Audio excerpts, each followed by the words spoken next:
Yo, selamat datang di podcast Nubi Sabi. Kita semua yang mau jadi Sabi. Bersama gua Faisal Salatif, wedding photographer, commercial videographer, dan juga pilot drone. Nah, kali ini guys, gue seneng banget nih karena akhirnya podcast Nubi Sabi kedatangan seorang videographer yang keren banget. Followernya tuh banyak banget tuh di Instagram. Dia juga suka ngasih workshop yang harganya tuh kayaknya lumayan ya. Jadi itu gue bisa seneng banget ngobrol sama dia, bisa ngulik-ngulik nih perjalanan dia nih dari yang katanya sih tuh bukan siapa-siapa banget sampai akhirnya bisa naklukin ibu kota. Walaupun dia tuh tinggal aslinya tuh jauh di luar sana tuh, di luar pulau. Oke deh, nanti biar dia yang jelasin lagi. Kita sambut Alan Su. Luar biasa, akhirnya kedatangan videografer handal ibu kota. Setelah berapa kali diundang, gue bisa datang ke podcast yang akhirnya sempet juga ya, sibuk banget ya. Ini ya di grup-grup ya. Viral di grup lokal aja baru nih Lan. Oke. Lan, sebelum kita ngobrol lebih jauh nih, bisa ceritain sedikit nggak nih, lo tuh siapa sih sama anak-anak PKL gue, atau mungkin yang nonton tuh masih belum tahu gitu, tapi kayak sih belum, nggak ada yang nggak tahu ya lo ya. Udah pada tahu kayaknya sih. Ya anak PKL gue nih pada belum tahu lo nih. Boleh ceritain sedikit. Oke. Hello.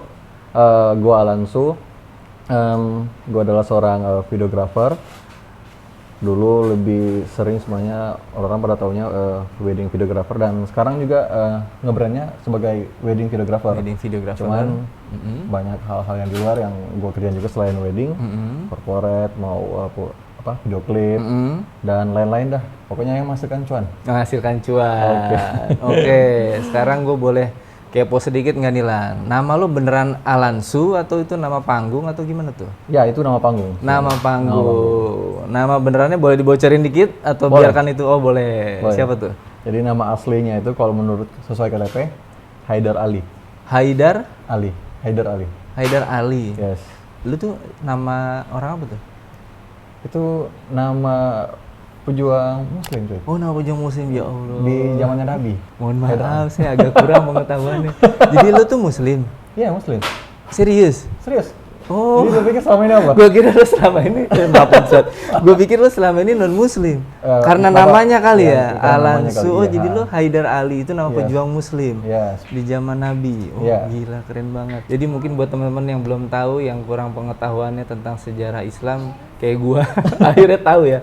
Jadi nama lu Haidar Ali. Terus kenapa jadi Alan Su?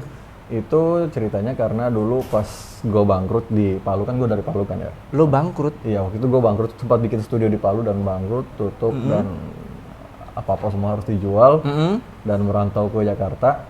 Gue harus bikin istilahnya mengganti nama baru. Karena tadinya gue itu malah sebelum ke Jakarta, malah gue tadinya waktu pas bangkrut itu stres itu sampai mau pingin bunuh diri. Widih. Sampai malam baru awal-awal udah seru banget nih ceritanya nih. Pelan-pelan lah, disimpan-simpan dulu ya, dikit-dikit aja. Pas di bandara gue mau ke Jakarta, mau transit, gue pikir nama apa ya yang istilahnya bisa berbaur di semua kalangan. Soalnya gini ya, di Indonesia itu masih kayak gini. Misalkan kalau kita syuting misalkan di orang non muslim. Biasa kalau udah lihat nama-nama yang ini kayak gimana gitu kan. Terus juga ya kayak gitulah. Akhirnya gue pingin nyari nama yang umum lebih gitu, netral gitu ya. Sempat gue pakai nama gue itu Al doang. Al. Waktu itu di Palu. Habis itu gue rubah. Akhirnya gue tambahin jadi Alan. Karena gue pikir, Alan itu kayaknya mau di Indonesia, mau di luar negeri pun masih bisa pakai ya kan, Alan. Terus Su-nya itu adalah doa sukses. Oh.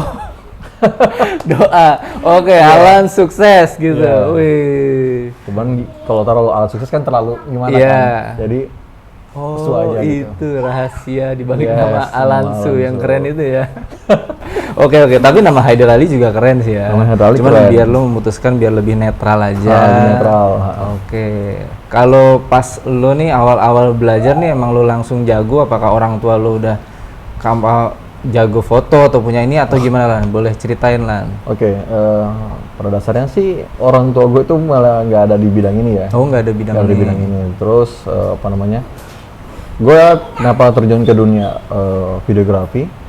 Karena pada tahun 2009 masih dulu kan gue penyiar.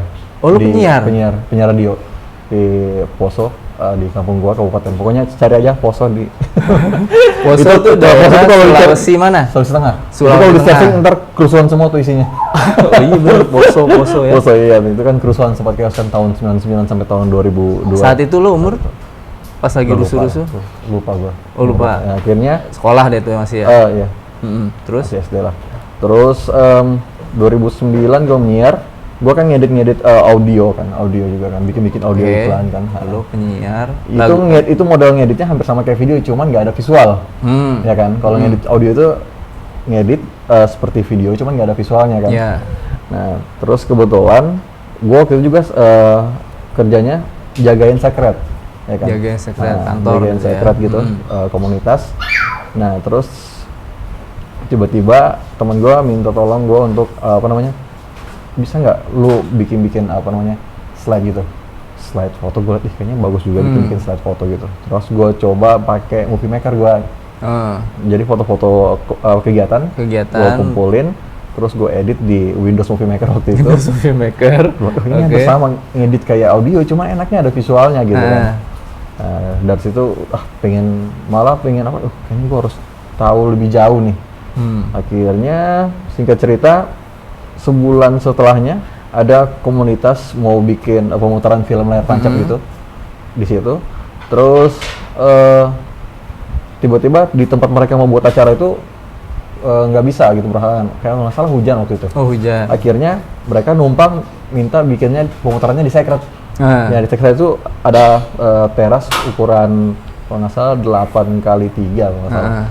Jadi numpang di situ. Akhirnya mereka melakukan pemutaran di situ. Dan setelah pemutaran, kayaknya bagus juga bikin film gini. Dan dia malah yang pembawa membuat film tadi itu ngajak, kalau teman-teman di sini mau bikin film nanti kita ajarin gitu. Wah, gue bilang ini jodoh banget. Gue juga kan pengen belajar kan. Akhirnya banyak yang unjuk jari tuh kan. Waktu itu kalau nggak salah hampir 10 orang yang unjuk jari mau belajar ya. Gitu ya. Waktu itu nama filmmakernya Kak Arfan Sabran. Masih ada nggak, masih beredar sekarang? Kayaknya masih. Dia tuh waktu itu dia habis menang di Eagle Award waktu itu. Makanya dia keliling-keliling buat memperkenalkan film-film mereka gitu. Dia orang Palu juga? Dia orang Makassar. Oh, orang Makassar. Oke, terus? Makassar jauh, dari sini Jogja. Lumayan ya, 8 jam, dari jam Poso itu. Nah, singkat cerita, bulan depannya mereka balik lagi gitu. Mau bikin soal pembelajaran itu tadi. Beneran di ini ya? Di Secret itu. Kebetulan di Secret itu kan, jadi komunitas gue itu adalah komunitas Banu Ananggodi. Banu Ananggodi itu bahasa daerahnya adalah rumah anak. Rumah Jadi anak. di situ tempat kita untuk pengembangan kreativitas yang kita nggak dapat di sekolah. Oh, itu beda sama si kantor lo penyiar itu beda? Beda. Jadi cuma sebelahan doang. Oh, oke. Cuma sebelahan doang. Itu semacam komunitas gitu lah ya. Akhirnya dia datang dan kita excited untuk belajar. Dan akhirnya diajar lah gue itu. Pokoknya gue selama beberapa bulan itu cuma diajar materi doang, selama beberapa minggu itu diajar materi. Ntar akhir-akhir baru gue diajarin soal pegang kamera, masih MD berapa gitu ya, MD 10.000 apa MD 8.000 gitu. Bener-bener nggak sengaja berarti tuh ya. Lo lagi tiba-tiba iseng kerja situ, suruh bikin slideshow, terus ada mau pemutaran film karena hujan jadi di Secret. Emang benar-benar kayaknya udah jalannya ya. Udah jalan ya. Itu umur berapa lo? 20 belum? Belum, itu gue masih. Lu penyiar SMA. Masih sekolah? Itu SM, kan gue itu kan SMA kelas 1 gue udah berhenti kan. SMA kelas 1. Gue nggak lanjut ke SMA kelas 1. Gue nggak sekolah? Nggak. SMA kelas 2 itu gue langsung itu nyiar itu. Jadi berhenti sekolah? Berhenti sekolah. Karena? Karena waktu itu satu broken home. Terus faktor karena lagi berantem tuh sama kakak gue waktu itu. Lagi berantem, gue cabut dari rumah, ya itu gue hidup sendiri lah di jalanan. Lu hidup di jalanan tuh langsung. Keras banget. Makan itu numpang di rumah teman lagi kayak gitu terus.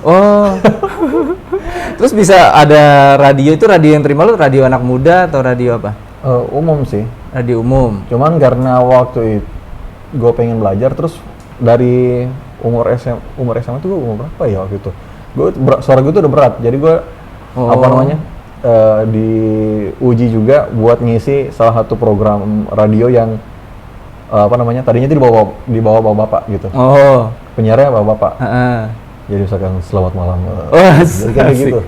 Oke, terus Selamat hari ini itu lagi apa dengan lagu-lagu oh nostalgia. iya, suara lu kayak ini banget ya. Jadi dari SMA gue udah berat suara Udah gue. berat suaranya. Terus Ya udah. Dan gue juga suka tuh ngetek suara voice over itu tuh seneng banget. Dan akhirnya ketua yang punya komunitas ini, untuk yayasan yang punya komunitas ini, waktu itu lihat gue berpotensi di bidang itu, di bidang audiovisual, dia nawarin, mau nggak kamu ke Palu gitu, ke Palu. Palu dari itu Poso ke Palu. ibu kota provinsi di Sulawesi Tengah, tepatnya Pasea gitu. oh tempat Pasea. Gitu. Terus mau banget kan gitu. Di sana kalau kamu mau pindah ke sana, di sana ntar ada namanya Paman Toyo waktu itu. Nama orang tuh. Nama orang, namanya Paman Toyo. Di sana kamu bisa belajar sama dia itu seorang filmmaker juga, pembuat film juga gitu. Dia kerja juga di kantor kita. Dia bagian untuk dokumentasi, IT ya gitu-gitu. Oh mau banget gitu kan. Pindahlah ke Palu. Ke Palu, di sana benar-benar gua belajar soal megang kamera. Untuk dokumentasiin setiap kegiatan kantor. Masih DSLR tuh ya pastinya ya. Masih DSLR. Itu kantor beli pertama kali dari kamera digital, terus beli 1100 waktu itu kantor itu. Terus gue masih OB juga sebenarnya. Iya, saya jadi kerjanya pagi-pagi ya nyapu ya kan, sebelum cuci piring, sebelum orang kantor datang udah nyapu, ngepel, kalau ada koran masuk itu disiapin, jangan sampai kececer lagi di lantai. Ya kan kalau biasa kan orang koran datang lempar aja kan koran gitu. Pokoknya jangan sampai berdebu, kayak gitu lah. Jadi kayak OB banget udah. Emang OB sih. Bukan kayak OB banget, emang udah OB ya. OB ya. Terus ya udah. Waktu itu gue ingat gaji masih berapa? 2,5 kalau nggak salah. 250.000 habis itu bulan. Iya sebulan. 250.000 sebulan. Oke, terus itu tahun 2011. 2011 itu juga barengan gue mulai si Paman Toyo tadi itu nawarin gue buat syuting weddingan waktu itu. Oh udah langsung ditawarin? Jadi dia beberapa kali megang kamera, udah bisa langsung dia tawarin buat langsung weddingan.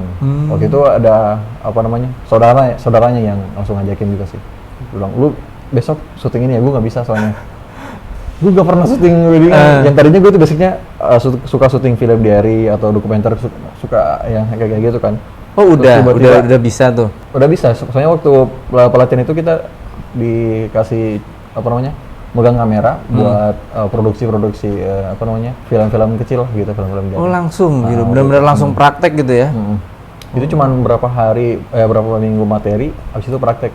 Bulan depannya dia datang lagi, kasih materi lagi, dia langsung naruh kamera di situ. Enggak, masa nitip kamera. Bisa secepat itu lu belajarnya kan, belajar teknis kayak segitiga exposure itu kan lu baru benar-benar buta sama sekali kamera kan. Terus yang ada workshop tadi, lu datang workshop itu sampai tiba-tiba bisa langsung bikin film-film itu gimana cara setting kameranya? Itu karena dia karena dia juga nginapnya di Secret ya kan. Jadi sekaligus misalkan di luar jam itu di luar jam mereka ngasih materi ke anak-anak lain, gue belajar juga sama mereka di situ. Ya nggak nyampe sebulan itu kan? Nggak nyampe. Kalau belajar segitiga exposure sih ya sebulan. Habis itu bulan depannya lagi, aku beberapa minggu kemudian, terus mereka itu lagi datang lagi. Pokoknya itu dalam 11 hari kalau nggak salah ingat, kita itu dalam 11 hari kita harus dituntut bikin film berapa ya? 10 film bikin kalau film 10 film. film. 10 film apa 11 film gitu. Film diary gitu, film pendek-pendek yang 3 menit, 5 menit. Waktu itu. Lu lebih apa menonjolnya waktu itu, peran lu sebagai apa? Sebagai kameramen? Gue malah disuruh waktu itu, anehnya gue cuma disuruh jadi asisten kameramen, dan gue disuruh denger materi dari dia aja. Dia bilang, lu nggak usah megang kamera dulu. Waktu itu. Oke. Wah, gue pengen banget kan megang kamera kan. Malah nggak disuruh megang kamera waktu itu. Nggak boleh gitu ya. Materi aja dulu. Iya. Materi aja, dia bilang penting materi itu. Dan benar materi itu penting ternyata pas. Jadi akhirnya pas ngelihat, kayaknya yang diajarin kemarin ini kayaknya, jadi pas teman gue megang kamera, gue tahu ini kayaknya salah deh. Lu bisa gitu. koreksi gitu ya. Ini kayaknya salah deh gitu. Jadi kayak gitu secara otomatis, dan ketika gue pegang kamera nggak gampang juga ternyata. Nggak gampang juga kan, harus apa namanya tahu di ruangan gini white balance yang berapa, apalagi waktu itu kan mau nentuin white balance kan di kamera gede itu kita harus pakai kertas putih. Oh, ya kan, masih itu kan itu banget ya. custom Oke. banget ya. Terus Ya udah di Palu akhirnya gue keluar dari kantor gue yang gue bilang dari apa namanya waktu itu, udah nggak fokus di situ, udah nyaman di wedding karena cuannya mingguan ya. Terus di Palu tuh kan weddingan nggak pakai kayak di Jakarta atau di Jawa ya, satu minggu ya. Emang di sana di sana? tuh hari apapun bebas. hari Weddingan. apapun bebas. Iya, weddingan di sana nggak pakai Sabtu Minggu. Soalnya kalau kenapa kita di Jakarta sampai Sabtu Minggu, karena di Jakarta ini misalkan weddingan itu mulai jam 6, jam 7. Kalau orang tamu-tamu biasanya yang teman-teman pengantin kan karyawan-karyawan kan biasanya kan. Pada baru pulang jam 5, nyampe rumah jam 8, nggak sempet weddingan kan. Nah, kalau di Palu itu di daerah weddingan itu mulainya biasanya jam 6, jam 7 kan. Pulang kantor di sana itu jam 5, mau jam 5 jam 5 atau nggak jam 4. Itu mereka masih bisa cuma mandi beberapa. Karena nggak macet. Iya, karena nggak macet, Oh. aksesnya dekat, paling misalkan dari rumah itu paling jauh di sana itu 20 menit mungkin. Heeh. Jadi cepat bisa jadi hari-hari biasa pun bisa. Hari-hari biasa pun bisa Bisa. diadain resepsi gitu ya. Jadi acara kayak gitu. Seru juga tuh. Tapi ini weddingnya tuh gedung atau rumah atau gimana di dulu tuh? Awalnya rumahan. Oh, rumahan. Cuma rata-rata di sana kan biasa habis rumahan, mungkin pas resepsinya di acara gedung-gedung standar lah, gitu. Kayak aula-aula gitu. Itu apa? Banyakan yang muslim atau non muslim dulu di sana? Awal-awal gua belajar terjun di dunia wedding videography itu kebanyakan muslim ya. Oh, jadi Tapi akad pas itu ya? gua udah tahun berapa ya, 2013 benar-benar udah istilahnya orang-orang udah lihat gua ini udah di Palu itu udah beda sendiri, udah menonjol sendiri. Oh. Dan akhirnya juga gue keluar dari tempat gue bernaung itu. Kan tadinya ada namanya Banua Production kan. Itu Banua. Banua Production. Banua Production itu tempat gue belajar soal lanjut wedding videography dan sebagainya. Di situ juga nggak cuma wedding sih ya, dokumenter gitu, dan corporate juga. Nah, akhirnya keluar dari situ gue langsung sama teman gue bikin inisiatif, bikin bikin brand sendiri, vendor sendiri. Umur gitu. berapa tuh lo? Itu masih umur berapa ya? 18 apa ya gitu. Ah, serius lo? Nah, akhirnya 18 udah Iya. memutusin keluar dari tempat lo bernaung mau bikin brand bikin sendiri. brand sendiri. Oh iya, karena lo sekolahnya cuma sampai kelas 1 sih ya. Iya. Oh iya, kelas itu kan biasanya kelas 3. Jadi gue manfaat kenapa gue pengen jor-joran nyari cuan di situ karena gue ini basicnya nggak ada ijazah gitu. Iya. Misalkan gue butuh butuh duit mau bayar kos atau apa, mau kerja, mau ngelamar pakai apaan gitu, nggak ada ijazah. Ya makanya yang gue perkuat adalah di skill gue gitu. Oh, Berkuat lu di bener-bener struggling lo ya. skill dan pengalaman. Jadi selama beberapa tahun itu ya, dari tahun 2011 sampai tahun 2015 itu setiap gue tuh hampir setiap hari belajar. Nggak ada kamera pun, handphone itu yang gue pakai belajar. Jadi gue nonton. Waktu itu kan gue nonton Paper Cranes Axio kan. Udah nontonnya itu? Iya kan? Nah, lu tau dari mana? YouTube gitu, YouTube waktu itu. Iya, kalau orang siapa ada yang ngasih tahu Instagram gitu. Iya, kayaknya waktu itu seingat gue ada yang ngasih tahu gitu. Jadi dibilang, vendor ini sering nonton ini, makanya videonya bagus gitu. Coba lihat. Nonton, iya ya, ini udah keren videonya gitu. Gue nggak nyangka. Di situ yang bikin gue itu lebih semangat gitu. Ternyata wedding ini punya step kayak gitu, punya bisa ada step ada kelas-kelasnya. Ada kelasnya kayak gitu ya. Gue bilang ada di step itu ya bisa. Kreatif kayak gitu, bisa udah istilahnya orang-orang umum bilang sinematik lah gitu ya. Keren banget gue bilang, udah kayak film gitu. Akhirnya gue belajar ini movement kameranya kayak gimana ya.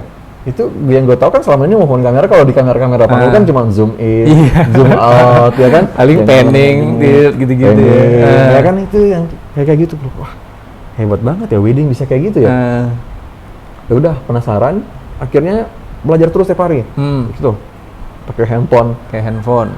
Handphonenya udah apa tuh? Masih inget nggak? Grand Duos kalau nggak salah apa? Oh, Samsung ya. Oh enggak, itu Grand Duos itu. Oh iya, benar Grand Duos. Jadi yang kamera seadanya juga ada tuh ya. Pakai belajar setiap hari gitu. Ya, setiap kali nonton itu malah biasa gue ketik. Sampai lo ketik per videonya, per footage. Oke. Jadi biar gue tahu, oh footage misalkan kosongan ya kan. Oh, menit sekian kosongan. Widih.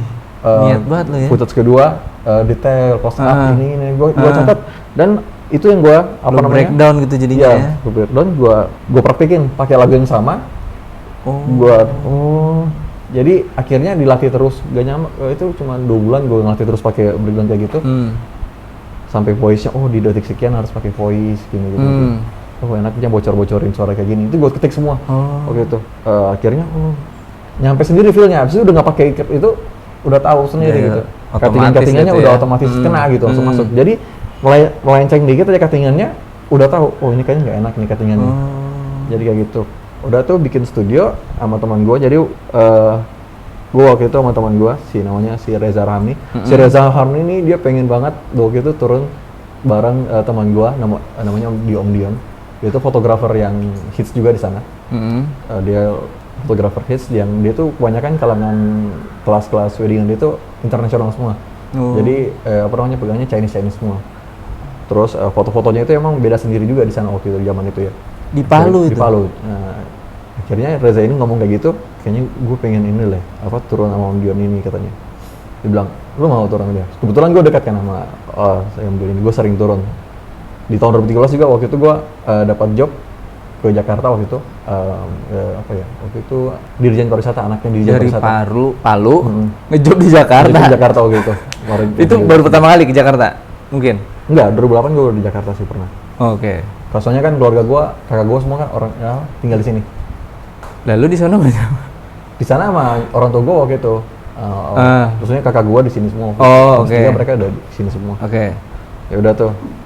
Ngajak Om Dion itu, terus ngomongnya gini, ini kalau kita bisa bikin tim nih, kita bisa bikin kayak istilahnya Axio-nya Palu lah gitu. Istilahnya kan. Karena waktu itu kan zaman itu kan Axio naik banget. Paling naik. Jadi kiblat lah waktu itu dia. Akhirnya gue ngobrol sama Om Dion karena dulu Om Dion itu pernah nawarin ke gue juga bahwa Lan mau nggak kita bikin ini. Gue tawarin ke dia dan padahal di situ dia juga lagi mau nutup studio waktu itu si Om Dion itu. Dia udah mau berhenti padahal waktu itu. Pas dia usia berapa? Dia udah usia 40-an kayaknya. Yeah. Waktu itu kayaknya 38 mungkin 36. Nah, dia ngajak, gue ngajak dan dia kayaknya bilang, "Nih lu ajak lagi gue banget lagi nih." Bilang ya udah, tapi gue mau satu orang jadi tandaman gue videografer. Namanya Gandhi Koblet, soalnya dia syutingannya rapi banget. Kalau syutingan dokumentasi dia rapi banget, parah. Akhirnya kebentuk lah namanya Redline waktu itu. Redline. Soalnya di situ di Palu itu cuman kita doang kayaknya waktu itu vendor yang pakai ring merah semua, pakai lens Canon semua, dan full frame semua waktu itu. Kita vendor pertama mungkin yang pakai full frame semua satu tim. Ya kan, udah. Tapi akhirnya yang lain ini, gue juga waktu itu kena ini ya, istilahnya haters bilang, lu nggak tanaman lupa kayak gitu kacang lupa kulit kayak gitu lah. Yang lainnya jadi gituin juga. Mereka ini mungkin nggak mentalnya nggak kuat. Pada cabutan satu habis bikin itu dalam waktu 1 tahun kita bikin kan. Alhamdulillah dalam waktu 1 tahun kita door to door. 3 bulan pertama kita tuh door to door, sebar flyer, brosur bahwa kita ada loh di Palu. Vendor yang bisa bikin kualitas seperti Jakarta ada loh di Palu gitu. Akhirnya 3 bulan, enaknya pas bulan-bulan berikutnya orang-orang pada langsung nelpon. Door to door-nya tuh ke rumah beneran? Iya, beneran ke rumah. Rumah-rumah. Dan kita ke rumah-rumah yang benar-benar perumahan mewah. Jadi emang nyasarnya emang itu. Jadi ada ya cara begitu ya? Iya, jadi kenapa kita kalau kita cuma ngandalin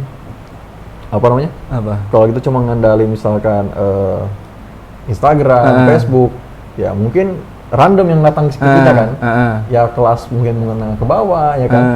Ya cuma waktu itu kita memang benar-benar pengennya menengah ke atas. Memang bangun studio itu targetnya menengah ke atas. Jadi kita memang door to door buat sebar brosur itu ke brosurnya ini proper gitu atau brosur kayak gimana tuh brosurnya? Brosurnya tuh emang didesain. Kebetulan teman gue tadi yang ngajak gue mau bikin vendor itu, si Reza itu dia pintar desain. Jadi dia yang ngedesainin brosur. Udah proper lah brosurnya sesuai harga jual lo nanti gitu ya. Brosurnya juga nggak kaleng-kaleng ininya cetakannya kan. Kita share dan sekalian kita bawa itu waktu itu wedding book. Jadi kalau misalkan ada yang nanya, ini bedanya apa ya? Kita nggak pakai album tempel lagi, kita udah pakai album kayak gini. Itu kan masih di sana masih kurang ya waktu itu. Sampai sekarang pun di sana masih kurang sih orang pakai wedding book. Akhirnya beda sendiri dan harga juga beda sendiri dibanding vendor-vendor lain. Beda berapa tuh? Jadi kalau dulu kan gue masih dari 350.000, 500.000 gue kan masih syuting dulu awal kan, masih freelance, masih ini kan, iya masih terhitung masih freelance lah. Habis itu gue udah mulai lepas sendiri tuh, gue mulai pasang budget 1 juta, 1,5 juta. Sebagai freelance? Iya, udah sekali ya freelance terus sekalian ngedit gitu. Oke. Iya kan, akhirnya pas buka vendor itu kita langsung pasang harga kalau nggak salah, startnya itu 7,5 juta. Vendor lain waktu itu masih 3 juta foto video, kita udah 7,5 juta foto video. Habis itu mulai naik karena udah mulai rame, mahalin lagi. Okay. Lumayan lagi. Jadi terus sampai kita bikin stiker. Nama vendor kita kan Redline. Bikin stiker itu, jadi klien itu senang gitu kalau misalkan dapat stiker tuh kayak misalkan lu dapat stiker Apple lah gitu. Oh ini pengguna Apple, ini orang kaya ini gitu. Jadi orang dapat stiker itu senang banget. Apalagi kalau ditempelin di mobil kan. Oh orang kaya nih pakai Redline. Pakai Redline asik ya, lu nge-brandingnya gitu ya. Jadi gue dari dulu emang suka nge-branding kayak gitu kan. Ada logonya apa? Ya tulisannya itu doang Redline itu. Tapi emang hanya tulisan, jadi logo itu emang tulisan itu emang logonya. Oh tulisan itu logonya. Oke, Redline. Putih merah gitu. Rednya putih. Rednya itu rednya merah. Rednya merah, lainnya putih. Oke. Redline. Pakai titik lagi dong. Oh ada titiknya. Titiknya apa? Merah. Titiknya merah. Jadi itu apa ya? Kayak tombol record gitulah. Gue lupa gitu artinya. Pokoknya ada artinya dulu gitu. Jadi kalau titik itu kita gak musingin orang ke hal-hal yang di luar gitu kalau salah gitu. Oke, akhirnya udah tuh bikin studio itu sampai gue bilang tadi pada bubar. Dan waktu itu kita udah istilahnya udah di puncak nih. Di puncak. Itu 2000 berapa? 2014. 2014. Iya, 2014. Jadi setiap tahun gue tuh berstart gitu ya. Gue baru belajar moto tuh awal-awal tuh. 2014 sampai gue pegang vendor itu. Akhirnya gue sendiri yang megang itu. Vendor itu. Oh gitu udah namanya di umur itu kalau nggak salah umur 20 kalau nggak salah gue apa 21. Kayaknya 20 deh. 21 udah. Jadi gue udah megang duit bulanan itu udah 50 jutaan. 50 juta. 30 jutaan. Itu pun biasa kan satu klien DP-nya mungkin 15. Terus jadi bisa sebulan itu baru DP dong itu udah sekitaran segitu. Itu udah punya kantor, ada ruko gitu. Jadi teman gue itu ruko teman gue. Dipinjamin sama nyokapnya waktu itu.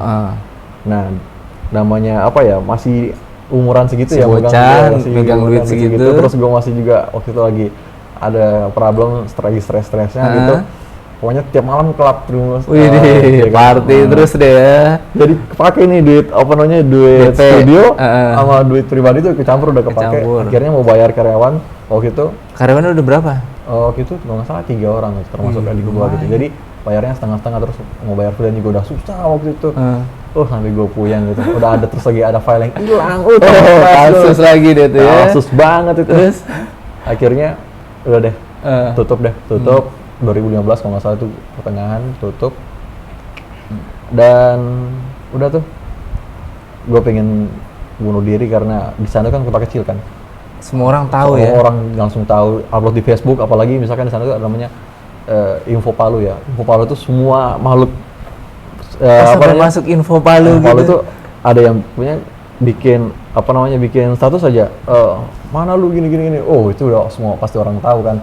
Gara-gara file hilang itu tadi. File hilang apa semua lah, hal pekerjaan yang nggak kelar. Stres banget waktu itu. Ya udah, gue pengen bunuh diri aja tuh. Bener-bener pengen bunuh diri. Langsung teman gue, satu orang, sahabat gue tuh nyaut dari belakang.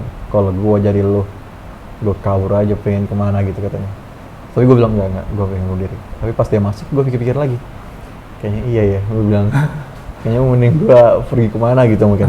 Gue bilang, tapi kalau misalkan cuma ke Sulawesi, paling pengen balik lagi gitu. Mana ya? Terus duit waktu itu cuma ada 1 juta lagi di ATM, 1.200.000, 1.100.000 gitu. Itu kebetulan habis ada transferan juga dari teman.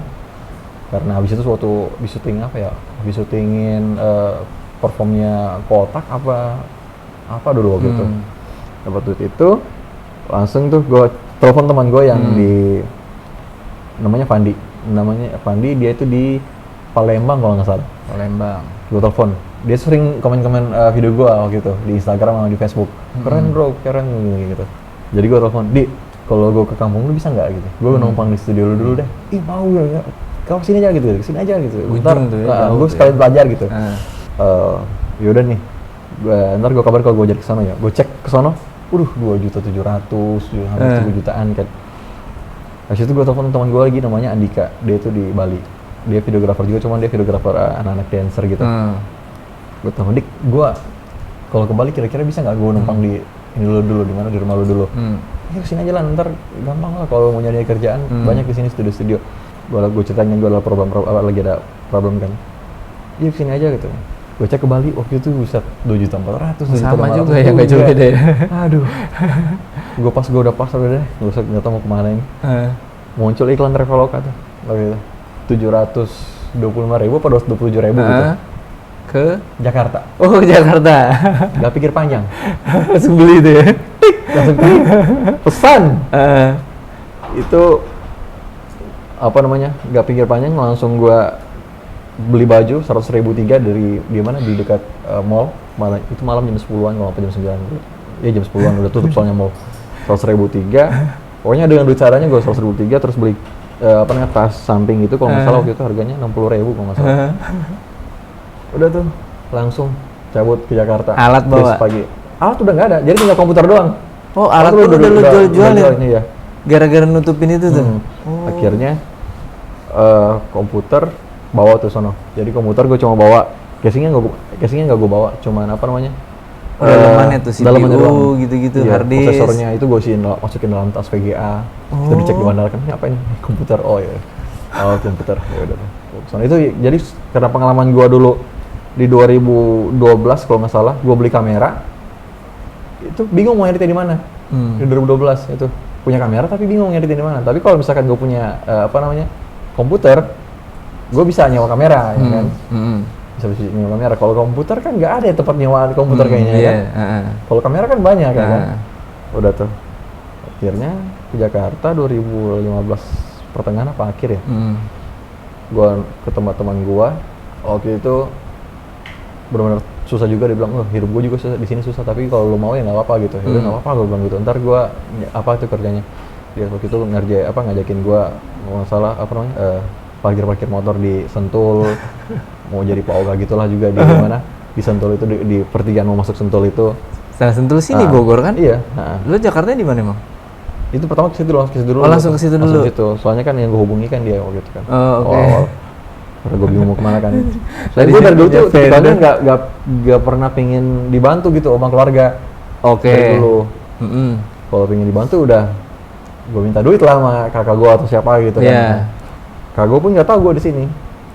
Cuma gara-gara gue juga kasihan deh teman gue dengan kehidupan yang kayak gitu. Kayaknya gue teman nyusahin doang di sini kayaknya jadi beban gitu. Akhirnya gue telepon kakak gue buat, udah kak gue lagi di Jakarta nih. Mana lu di sini lagi di Bogor gini. Cariin orang apa nyokap dulu nih. Kayaknya sini datang sini ke Cinere. Cukup kakak gue di Cinere kan tinggalnya. Udah tuh, akhirnya gue tinggal di sana dan kebetulan ipar gue, suami kakak gue itu seorang editor video di Wong Akbar. Oh, di Wong Akbar. Sebulan gue habis tinggal situ karena nggak enak juga cuma numpang tinggal. Jadi gue bilang sama kakak gue, ipar gue bilang, Bang Dok, ada ini nggak? Ada kerjaan nggak di kantor? Terus kan edit-editan gitu. Mungkin gue bisa edit. Nah, ntar gue rakit dulu PC gue gini. Tapi gue punya monitor gitu kalau di sana ada. Ntar kalau bagus, kali aja ada kerjaan lagi. Tapi kalau nggak bagus, gue usah bayar. Gue bilang, kalau nggak bagus, gue usah bayar. Gue usah lanjut. Itu sembari nunggu itu, oh ya nanti ntar gue kabarin. Nah, sembari nunggu itu gue door to door juga nih di studio-studio yang ada di Cinere. Gue liat punya kalau jam berapa kalau malam ada motor, gue pakai di sini ada studio nih. Gue nawarin, itu gue masih ada kartu nama tuh. Masih ada kartu nama sisa. Jadi gue share kartu nama gue, Bang kalau mau butuh shooter gue bisa syuting wedding gitu. Oh iya ntar dikabarin. Gak ada yang ngabarin juga. Akhirnya ipar gue itu ngabarin, ini ada monitor 14 inch tapi kecil, bisa gak lu? Oh iya nggak apa-apa, gue bilang gitu. Coba lu edit satu dulu nih. Gue edit. Ditanya, ini kira-kira berapa bulan kelar? Sebulan kelar gak? Gue bilang, ngapain nih kayak ginian sebulan kelar? Ini gue bilang 3 hari kelar nih, gue bilang gitu. Akhirnya edit, benar 3 hari gue kelarin tuh, habis gue install komputer semua, 3 hari gue edit, kelar, langsung dia bawa, terus di situ langsung dia balik lagi, nih bayaran lu. Mereka suka apa hasil editan lu gitu. Ini bayaran lu dan ini project lagi lu edit lagi nih weddingan. Ada 10 weddingan, 8 weddingan waktu itu. 8 weddingan lu kerjain nih 8 weddingan. 8 apa 10 ya waktu itu. Gue lupa deh. Terus bayarnya gue kaget kan, soalnya gue kalau ngedit doang di kampung gue itu bayarnya cuman 2,5, 30.000. Itu gue kaget dibayarnya per prosesi. Bayar akad nikah misalkan 4,5, resepsi 400. Pokoknya gue gitu. Gede dong ya? Pokoknya kalau nggak salah 850.000 kalau nggak salah gitu bayaran pertama kali itu. Soalnya gue 850.000 gede dong. Dia tambah semangat kan gitu. Ngedit segini dong, cuannya segini waktu itu gitu. Akhirnya langsung ngedit. Kelarin tuh yang berapa pengantin itu dikasih 10 pengantin itu. Ternyata hitungannya per prosesi kan. Terus bulan depannya kalau nggak salah dapat duit hampir 10 jutaan waktu itu. Kalau nggak salah 8,5 juta kalau nggak salah waktu itu. Langsung tuh gue sama kakak gue. Pokoknya buat ini ntar listrik atau kontrakan gue bayar gitu. Asik. Gitu. Jadi prosesnya. Akhirnya gue di calling lagi tuh. Gue ngedit doang kan doang baru itu. Gue di calling sama King Photo, nggak tahu dapat kontak gue dari mana. Soalnya waktu itu kan gue nggak sembarang nge-share nomor kan. Kagetnya gue dapat callingan dari mereka, dari King Photo buat nawarin, lu mau nggak coba nge-freelance di sini dulu. Atau enggak, ya awalnya nge-freelance. Tapi pas interview, kebetulan kita di sini lagi kekurangan shooter, mau nggak lu kerja di sini? Jadi tawarin kayak gitu. Lu bisa main glide cam? Bisa, gue bilang. Walaupun gue waktu itu main glide cam yang manual gitu kan. Apa namanya? HD yang buatan, bukan yang asli. DIY gitu. Las-lasan gitu. Gitu yang cuman ya 150.000 gitu kan. Gue cobain, baru kali itu gue pegang, ini tuh glide cam yang asli gitu kan. HD berapa? HD 2000 atau 4000 kali ya. Dia ada HD 2000 sama HD 4000 gitu. Gue lupa pertama kali pakai itu kayaknya ada yang 4.000 deh. Dicobain, gue referensi, langsung. Untung ininya sama aja kan, tipikalnya sama aja. Ngeliat, langsung, iya bisa ternyata. Ya udah, gimana lu mau jadi freelance atau apa? Kayaknya gue mau, gue bilang jadi in-house ini. Soalnya dari dulu kan gue liat King Photo itu dari Instagram aja kan, dari waktu gue masih di Palu. Udah gede tuh ya. Dan gue juga baru tahu kan di situ, ternyata King Photo itu saking gedenya, kantornya gede banget kan, kantornya gede, karyawannya tuh kalau nggak salah hampir 400 waktu itu kan. Banyak juga ya? Iya, karyawannya itu kan banyak banget kan, hampir 400-an. Malah sempat 700-an katanya karyawannya. Gitu. Udah tuh, akhirnya gue liat video-video mereka ini kayaknya bisa gue bikin lebih bagus, lebih keren lagi. Dengan alat yang mereka punya. Akhirnya benar gue tunjukin bahwa bisa bikin video yang lebih bagus lagi dari sebelum-sebelumnya. Dan habis itu gue keluar lagi waktu itu, gue cuma setahun doang karena keluar karena godaan di luar waktu itu freelance ya kan, freelance cuannya lebih gede nih gue bilang kan. Tapi gitu akhirnya dipanggil lagi, yaudah kan lu mau gaji berapa? Segitu dipengeninnya lo ya makin ya. Yaudah lu pengen gaji berapa lah gitu. Lu mau berapa? Lu mau 2 digit? Gokil lah. Yaudah gue sebutin gue pengen gaji sekian.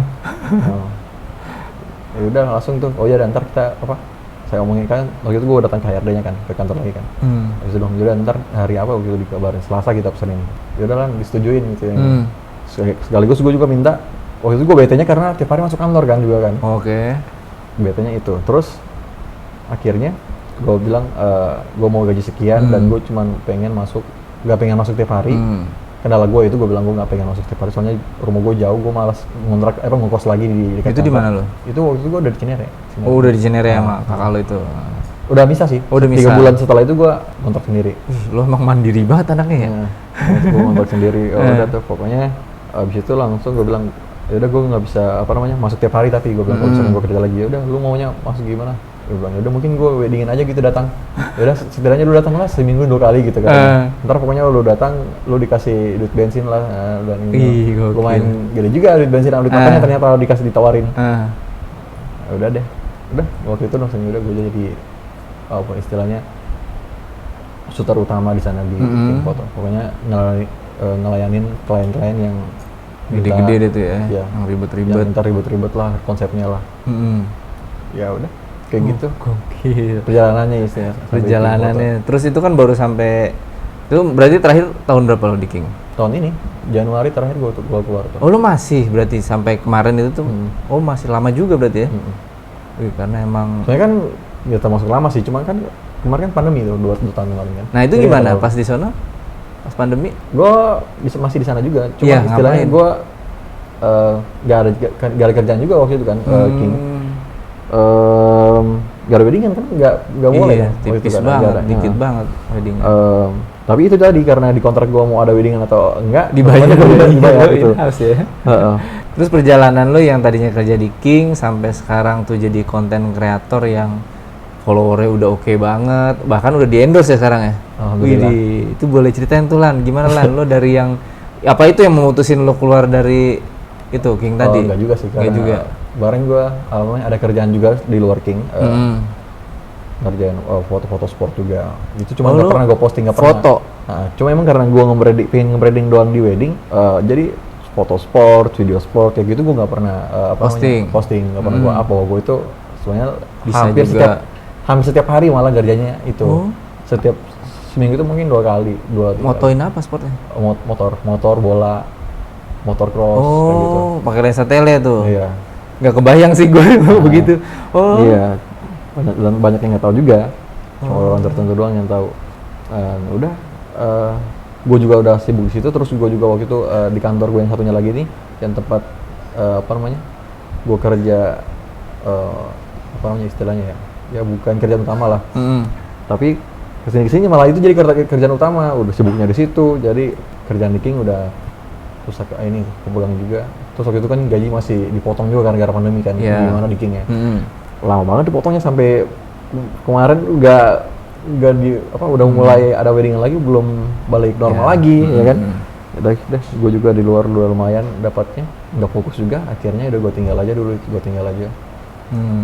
Dan sekarang ya gue tinggal juga tuh kantor yang tempat gue kerja itu, yang satunya lagi tuh. Itu beda bidang gitu. Beda bidang itu. Nah, akhirnya sekarang mulai berintis link lagi gitu, mulai nge-link lagi gitu. Jadi mulai nge-link lagi, pingin bikin konten gitu. Brandnya tuh berarti Alansu. Brandnya Alansu. Oke. Pengen branding diri Alansu. Nah, kalau soal cerita gimana sampai gua di endorse sama Samyang, itu karena rekomendasi dari Om Fajar ke mana, ke DOS waktu itu. Jadi DOS juga bikin pengajuan mungkin ke Samyangnya, dan akhirnya gue dipilih jadi salah satu BA-nya Samyang lensa. Samyangnya loh. Nah, sebenarnya lebih ke Samyang A yang terbaru doang sih. AF itu lensa AF-nya 2470-nya, karena itu lensa yang apa? Gue nggak bawa, harusnya gue bawa ya lensanya. Oh iya nih. Lensa yang istilahnya cocok untuk fotografer, dan dia juga ngejar pasar di orang-orang videografer. Karena lensanya itu unik gitu. Memang kayak lensa sinema. Jadi kalau misalkan fokusnya dulu udah misalkan 24 di sini nih, fokusnya di situ. Di 70-nya tetap lu geser ke 30 di situ juga tetap di situ. Nggak geser tuh ya. Lensanya itu untuk single factor cocok banget.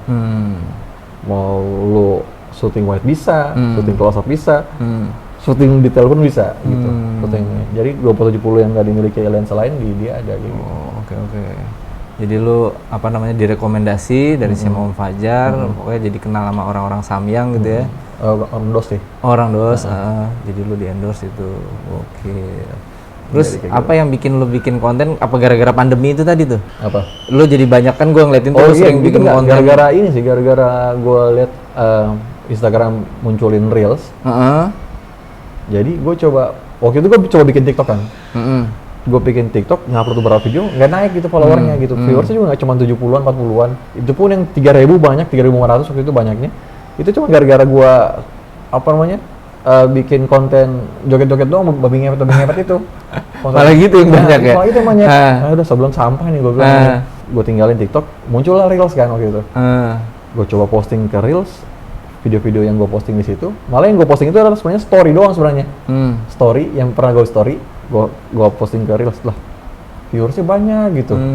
Follower gue mulai naik lagi dari tadinya kalau nggak salah itu 28.000. Mulai naik. Gue rajin lah gue posting ke situ. Jadi sampai sekarang tuh malah sampai ada yang itu kan, yang viewersnya sampai 3 juta kan. Waktu itu sampai viral banget di post beberapa. Yang mana tuh? Ada tuh, cuman shoot mau naikin doang. Oh iya, gue inget tuh yang itu. Sampai 3 sampai juta 3 tuh ya? juta dan sampai Oke. berapa puluh akun di luar negeri yang ngepost itu. Oh. Film-film maker gitu ya, akun film maker gitu ngepost itu. Jadi tambah semangat lah, jadi pengen jadi content creator. Jadi sekarang gue mikirnya, gue sekarang mau weddingan aja, tapi sekaligus gue bisa jadiin konten gitu.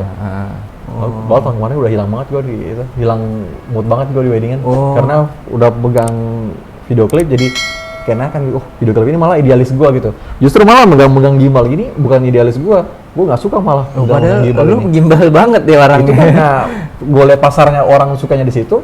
Ya terpaksa ya gue coba geluti di situ. Nge-brandingin di situ. Padahal gue nggak suka move on kayak gitu sebenarnya.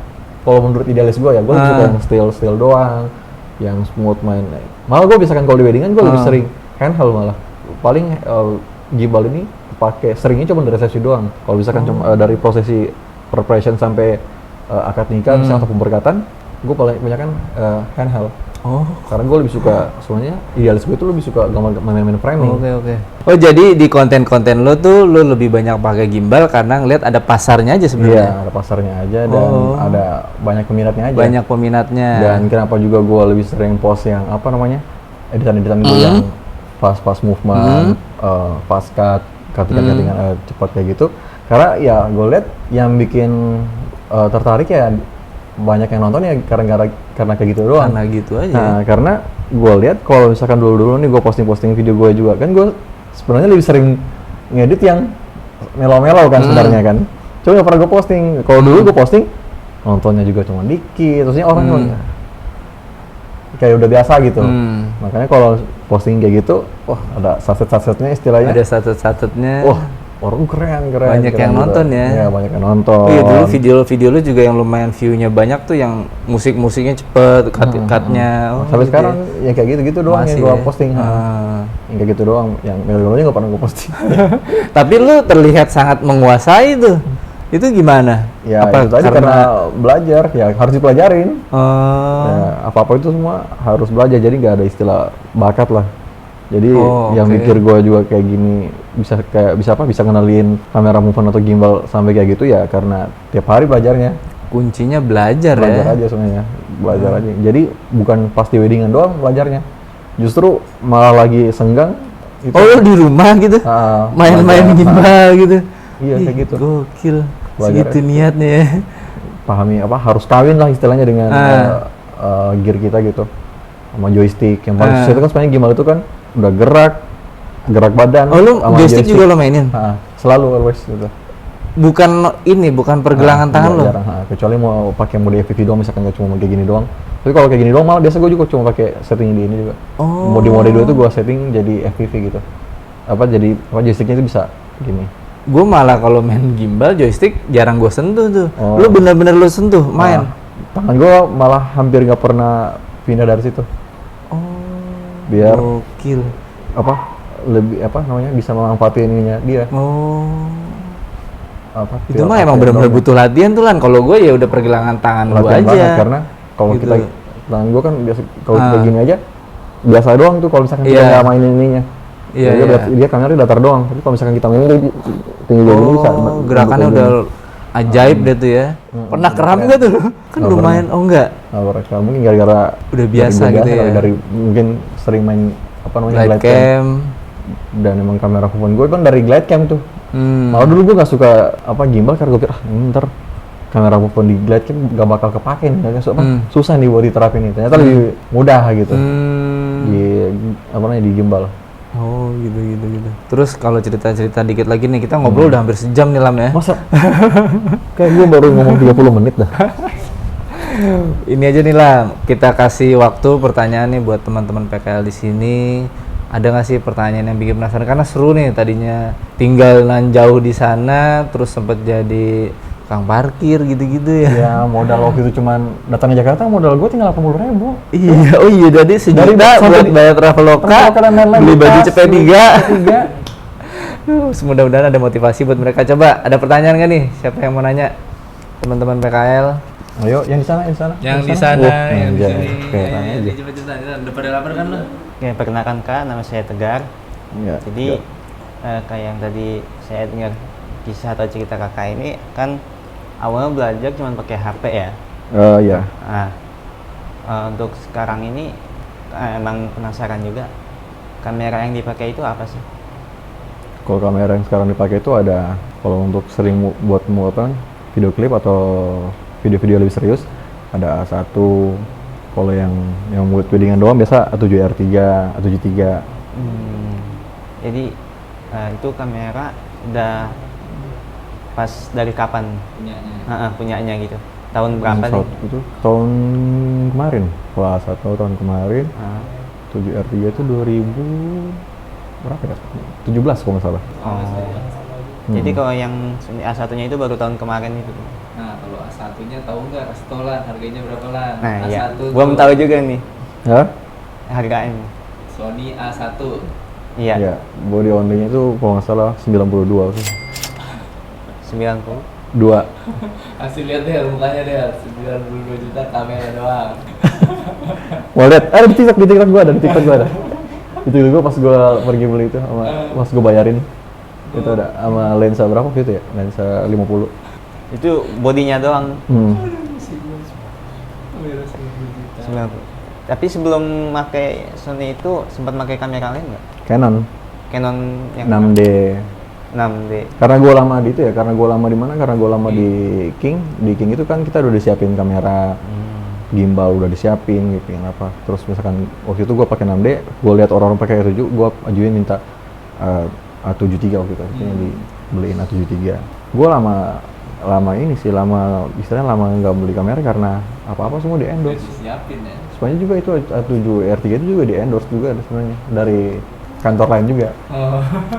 Jadi hidup gue cuma endorse. Endorse ya. Oke, udah kecipratan, gue cipratin. Jadi biasa orang mikir gini, jadi cuma di endorse doang, cuma dibayar-bayarin doang di endorse. Ya cuman orang-orang pikir itu cuman, ya setidaknya berarti sebenarnya bahwa gue itu udah buktiin bahwa misalkan lu yang mau endorse gue nih, kerja gue itu istilahnya bagus gitu. Udah pantas. Iya udah. Cuman gue biasa kesal itu sama orang yang bilang apa namanya, cuman lu pikir cuman untuk apa membangun kepercayaan orang untuk beliin lu kamera, lu pikir mudah gitu. Susah banget. Oke, next pertanyaan selanjutnya. Halo Kak, Halo. aku Zulfa. Hai Ulfa. Iya. Kan tadi kakak ngomong gak suka pegang gimbal ya? Iya. Dulu Terus? apa sih, bukan nggak suka sih, nggak terlalu iya seneng aja Iya. nggak terlalu. Terus kakak kan ngomong lebih suka handheld. Masuk dari handheld itu apa ya? Handheld itu apa namanya? Jadi tanpa alat gitu, megang kamera doang tanpa alat. Gitu. Jadi apa namanya? Caranya kayak gimana? Pinjam kamera boleh? Saatnya gue bawa kamera ke sini. Ya caranya adalah perkokoh lengan dan misalkan pergerakannya juga itu nggak boleh shaky goyang. gitu, nggak boleh terlalu shaky yang ini. Jadi yang apa namanya yang nahan itu malah badan gitu.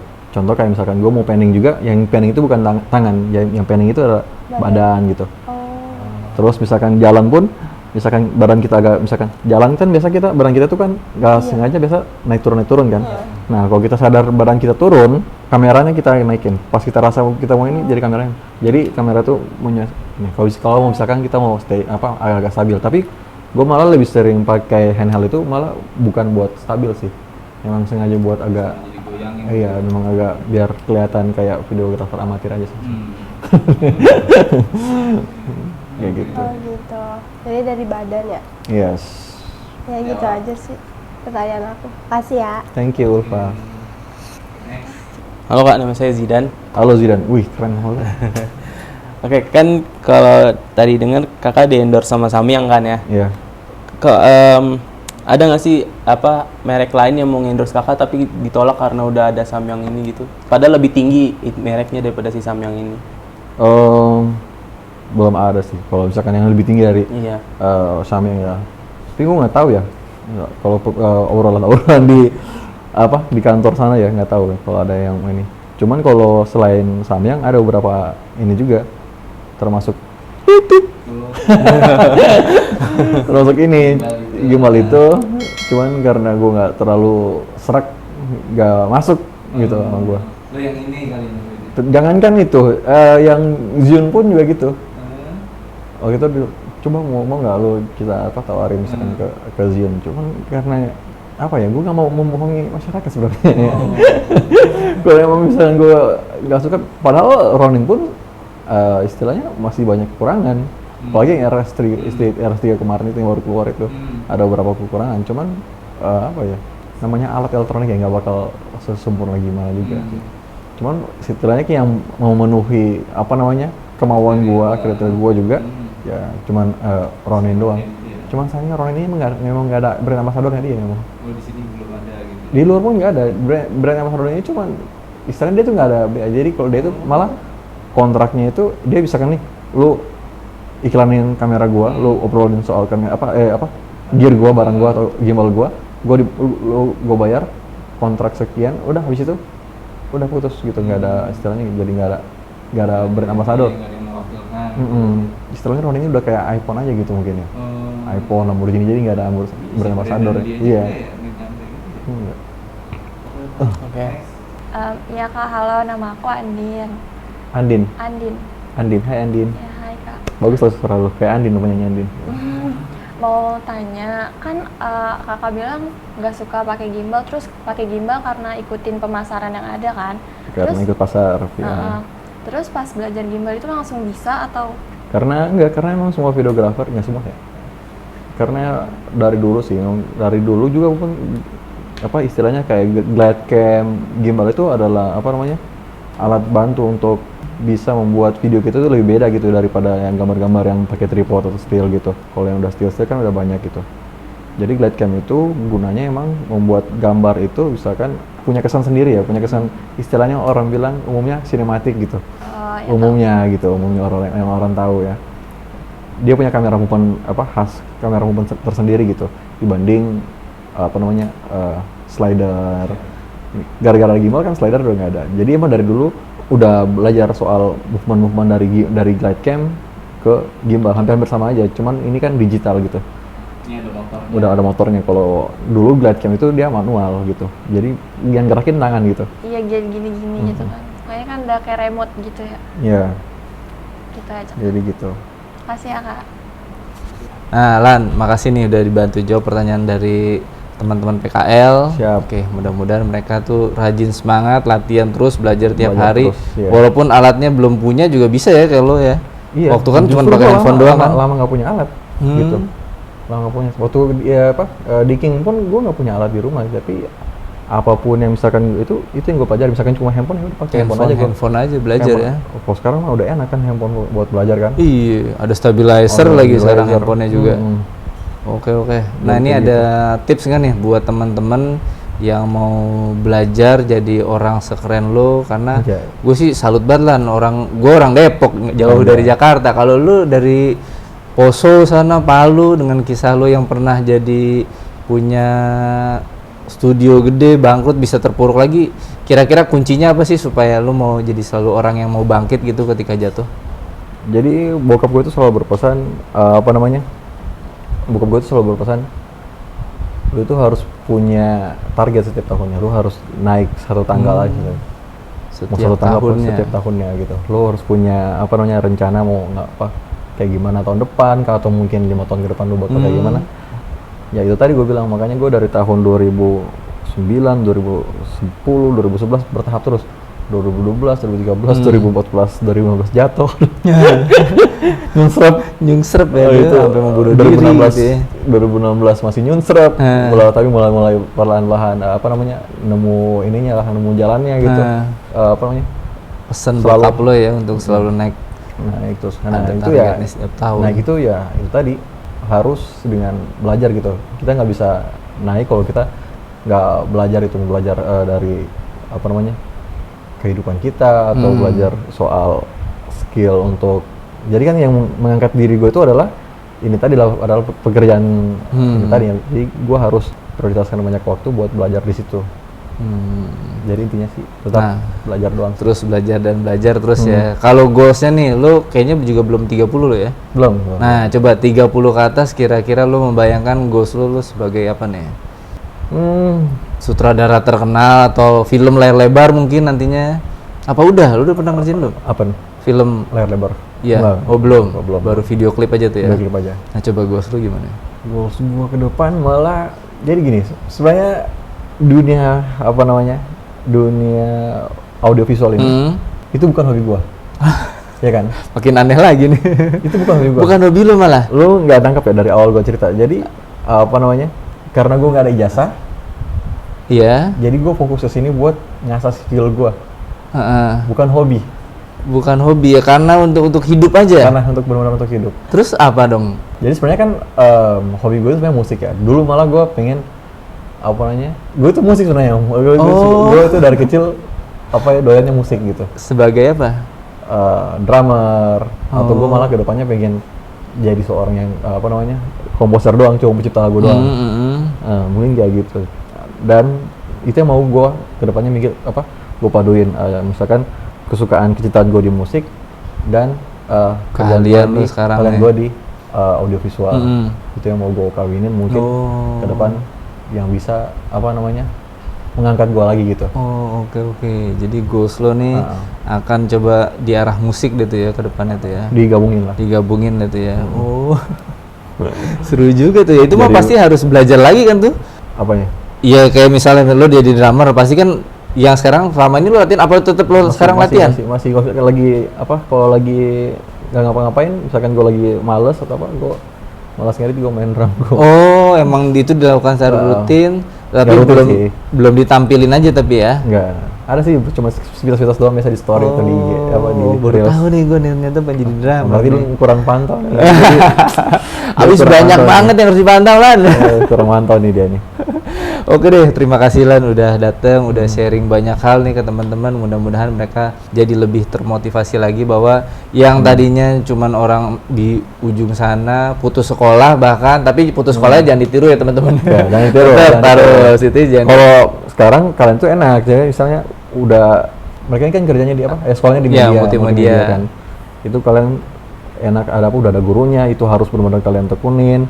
Dan kalau nggak salah sekarang untuk namanya apa? Multimedia itu malah udah bisa masuk jadi CPNS malah kalau nggak salah. Oh, baru tahu gue. Gue kalau nggak salah ingat waktu itu ya di mereka tuh bisa diterima di apa, kerjaan di kementerian gitu. Oh, oke. Jadi kalian ada jalan lah. Ada jalannya. Jadi jangan sampai putus sekolah. Ya, mungkin karena gue kan dari kampung dari daerah ya ke Jakarta. Mungkin kalau kalian mau keluar negeri, kayaknya soal multimedia ini lebih hidup di luar negeri kayaknya ini. Oh, tuh malah lebih ini tuh dikasih Kayaknya goals yang lebih tinggi lagi ya. Lo dari luar Jakarta masuk ke Jakarta, mereka udah di sekitaran Jakarta harus keluar negeri gitu ya. Luar negeri. Oke, mantep banget Lan motivasinya. Mudah-mudahan sharing kita kali ini tuh banyak manfaatnya buat teman-teman PKL sini dan juga teman-teman di luar sana tuh yang masih galau menjadi videografer tuh ngapain lagi ya, mentok skillnya itu aja. Harusnya sih jadi makin termotivasi bahwa ternyata Alan yang sekeren ini sekarang dulunya juga bukan siapa-siapa. Oke. OB doang. OB doang. Oke Lan. Thank you Lan. Terima kasih banyak. Sampai ketemu lagi. Gua Faisal Salatif sama Alan Su. Oke, ciao guys. Bye-bye.